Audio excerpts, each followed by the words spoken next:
નમસ્કાર વિદ્યાર્થી મિત્રો, હું રોહિત સુંદરવાવ ફરી એક નવા સેશન સાથે તમારી સાથે આવી ગયો છું.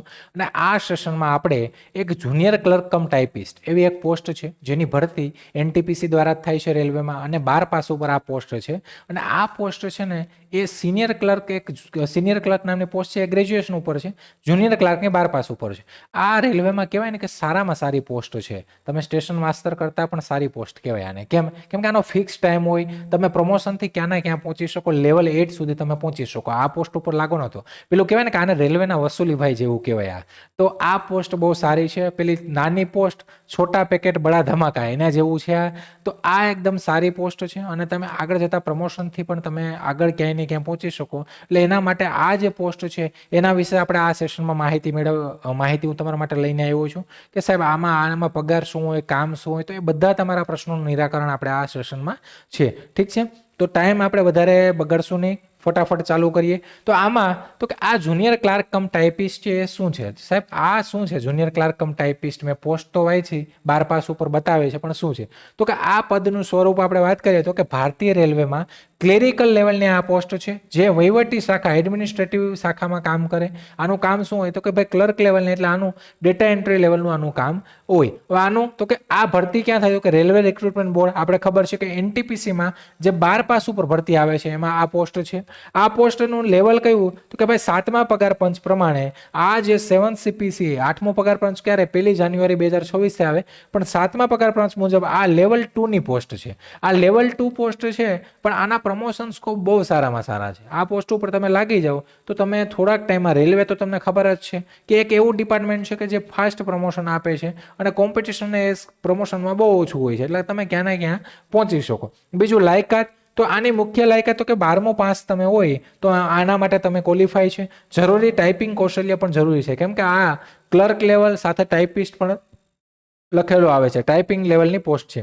સ્થળ, તો કે આનું સ્થળ ક્યાં તો કે રેલવેના વિવિધ વિભાગો, જેમ કે એકાઉન્ટ્સ વિભાગ છે એમાં તમારે કામ કરવાનું, સ્ટોર્સમાં કામ કરવાનું, જનરલ એડમિનિસ્ટ્રેશનમાં કામ કરવાનું. તો તમારે રેલવેમાં અલગ અલગ જગ્યાએ તમારે કામ કરવાનું આમાં આવે છે. ઓફિસ આધારિત કાર્ય આવે છે તમારું. આગળ વાત કરીએ તો કે આની રોજિંદા જવાબદારીઓનું કામ શું, તો કે એનું ક્લેરિકલ કાર્ય વાત કરીએ આપણે, ક્લર્ક લેવલનું કામની વાત કરીએ તો કે શું કામ તો કે ભાઈ ફાઇલિંગ અને રેકોર્ડ મેનેજમેન્ટ કરવાનું, તમામ સત્તાવાર ફાઇલો બનાવવાની, દસ્તાવેજો અને રેકોર્ડ્સને વ્યવસ્થિત રીતે જાળવવા, ભૌતિક અને ડિજિટલ બંને. એટલે કે જે સોફ્ટ કોપી હોય અને હાર્ડ કોપી, એ તમારા બધા ડોક્યુમેન્ટ કમ્પ્લીટ જાળવવાના, એટલે કે એની સલામતી રાખવાની. પત્ર વ્યવહાર કરવાનો, તો કે વરિષ્ઠ અધિકારીઓના નિર્દેશન મુજબ સત્તાવાર પત્રો, મેમો, નોટિસ, આંતરિક સંદેશાવ્યવહારને ડ્રાફ્ટ કરવા અને ટાઈપ કરવા. તો કે ભાઈ કંઈ પણ નોટિસ હોય, પત્ર વ્યવહાર હોય, કંઈ પણ વસ્તુ હોય જે આપણા ઉપરી અધિકારી આપણે કહે એ પ્રમાણે ટાઈપ કરવાના, એ પ્રમાણે એને મોકલવાના. બીજું ડેટા એન્ટ્રી, તો કે ભાઈ ટાઈપિસ્ટ છે, તમે ટાઈપિંગ ટેસ્ટ લો છો એટલે ડેટા એન્ટ્રી તો આવે. તો કે રેલવેના સોફ્ટવેર અને ડેટાબેઝમાં ચોકસાઈ સાથે દૈનિક ડેટા દાખલ કરવો. તો કે તમારે જે ડેલી બેઝ ઉપર ડેટા હોય એ પણ તમારે દાખલ કરવો પડે. ક્યાં તો કે રેલવેની જે વેબસાઇટ છે એની ઉપર. નોંધણી, તો કે આવનારા અને જનાર ઇનવર્ટ આઉટવર્ડ પત્રો અને દસ્તાવેજોની નોંધણી કરવી. તો કે આવતા અને જતા જે પત્રો છે ઓફિસમાં આવે છે એની પણ તમારે નોંધણી, રેકોર્ડ તમારે મેન્ટેન રાખવાનું.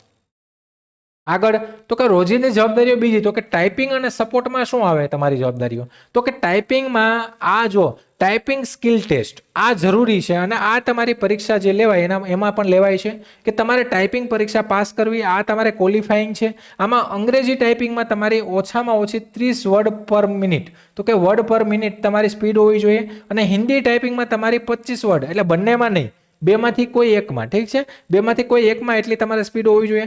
રિપોર્ટ બનાવવો, વિવિધ વિભાગીય રિપોર્ટ્સ, બેઠકોની મિનિટ્સ તૈયાર કરવામાં મદદ કરવી, તો આ પણ એનું કામ છે. વહીવટી સહાય, તો કે વરિષ્ઠ ક્લાર્ક અધિકારીઓના અન્ય વહીવટી કાર્યોમાં મદદ કરવી અને ઓફિસની દૈનિક કામગીરી સુનિશ્ચિત કરવી. તો તમારી ઉપર જે સિનિયર ક્લાર્ક હોય એને પણ તમારે હેલ્પ કરવાની, અને એના જે ઉપરના જે અધિકારીઓ છે એના તમારા ગાઈડન્સ પ્રમાણે તમારે કામ કરવાનું. આનું પગાર માળખું, તો કે આનું જે લેવલ 2 ની પોસ્ટ છે 12 પાસ ઉપર છે, પે લેવલ આનું લેવલ 2 પ્રમાણે 7મા પગાર પંચ પ્રમાણે આનો મૂળભૂત જે બેઝિક પગાર છે 19,900 છે પ્રતિ મહિના. બેઝિકમાં તમારું ટીએ, ડીએ અને એચઆર એડ થાય, એ એડ થતા તમારો ઇન હેન્ડ પગાર જે મહિનાનો ગ્રોસ પગાર કહેવાય એ 31 થી તમારો 38,000 પ્રતિ મહિનો તમારો પગાર બને આમાં અત્યારે 7મા પગાર પંચ પ્રમાણે. હવે આમાં તમે જો માની લો કે તમારું શહેર, એટલે કે એક શહેર એટલે મોટા શહેરો એનાથી નાના ને એનાથી નાના, એ પ્રમાણે તમારા ડીએ છે એમાં ફેરફાર હોય એટલે તમારી સેલેરી રેન્જ આ પ્રમાણે રહે 31 થી 38,000 પ્રમાણે. હવે આના મુખ્ય બધા તો કે તમને આ ડીએ એ સેલેરીમાં જ એડ થાય, એચઆરએ એ પણ તમને સેલેરીમાં એડ થાય, બીજું સાથે ટ્રાવેલ એલાઉન્સ પણ સેલેરીમાં એડ થાય.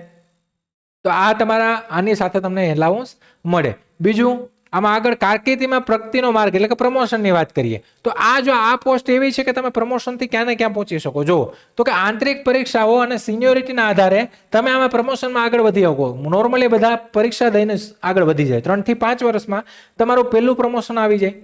તમે આની ઉપર લાગ્યા લેવલ 2 માં, પહેલું પ્રમોશન તમારું સીધું ડાયરેક્ટ સિનિયર ક્લાર્ક કમ ટાઈપિસ્ટ. આ પોસ્ટ તમારી ગ્રેજ્યુએટ ઉપર છે, તમે જોઈ લેજો. નાનો સેપરેટ વિડીયો છે એ પણ આપણે બનાવ્યો છે. તો આ ગ્રેજ્યુએટ ઉપર પોસ્ટની સીધા તમે અહીંથી અહીંયા પહોંચી જાઓ 3 થી 5 વર્ષમાં. એના તમે 3 થી 5 વર્ષમાં તમારું ચીફ ક્લાર્ક લેવલ 6 અથવા 7 ની સીધી પોસ્ટ ઉપર તમે જઈ શકો.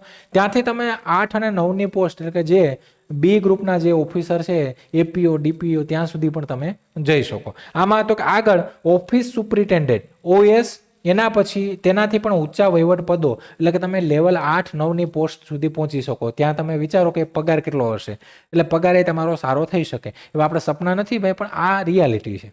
બીજું સમયગાળો તો કે સમયગાળો પ્રથમ પ્રમોશન માટે લગભગ 5 થી 8 વર્ષનો સમય લાગી શકે છે.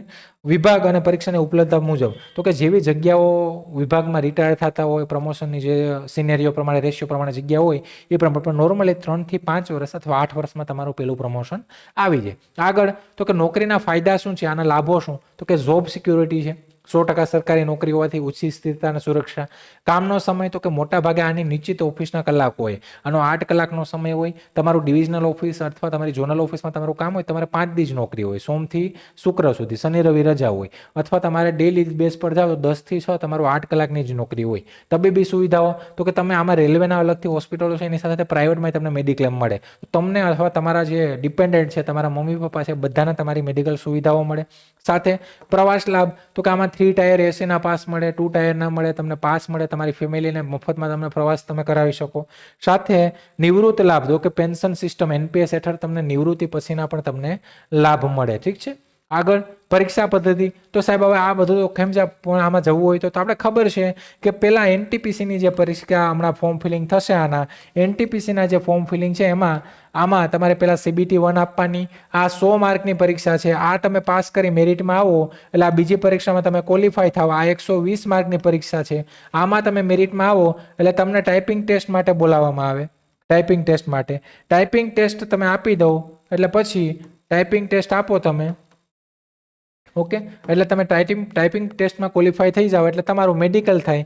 મેડિકલમાં C2 ધોરણ છે એટલે એકદમ સહેલું સરળ. તમારે નંબર હોય, કલર વિઝન હોય, બધું ચાલે. નોર્મલી તમને કોઈ એવું હોય કે ભાઈ કંઈ ચેપી રોગ કે એવું કંઈ ના હોવું જોઈએ, ભયંકર બીમારી ના હોવી જોઈએ. દસ્તાવેજ ચકાસણી થાય પછી અંતિમ તબક્કો. અને લાસ્ટમાં તો કે આમાં તૈયારી કરવી હોય તો મુખ્ય વિષયો કયો, તો કે મુખ્ય વિષયો GK, મેથ્સ અને રીઝનિંગ 3 વિષયો તમારે કરવાના. 3 વિષયોમાં તમને રેલવેની ગ્રેજ્યુએટ તમે હોય તો ગ્રેજ્યુએટ, અંડર ગ્રેજ્યુએટની બધી પોસ્ટની તૈયારી તમે એક સાથે કરી શકો, કેમ કે પેટર્ન ને બધું એ જ છે.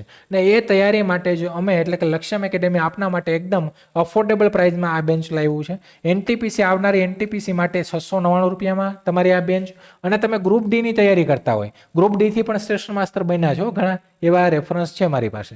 તો ગ્રુપ ડી થી પણ સ્ટેશન માસ્ટરમાં ઘણા લોકો ગયા છે. તો આ પોસ્ટ આની ભરતી 2024 ની પરીક્ષા હજી બાકી છે, 2025 ની નવી ભરતી આવવાની છે. તો આની જે બેન્ચ છે માત્ર 499 રૂપિયામાં. બેન્ચમાં જોઈન થવું હોય તો કે સાહેબ એપ્લિકેશન ડાઉનલોડ કરો. એપ્લિકેશન ડાઉનલોડ કરીને ત્યાંથી તમે ડાયરેક્ટ સીધા તમે બેન્ચ છે બાય કરી શકો. તમને કંઈ ડાઉટ ક્વેરી કંઈ પણ હોય તો એના માટે આ હેલ્પલાઇન નંબર તમારા માટે રાખેલા છે, તમે ફોન કોલ કરી શકો.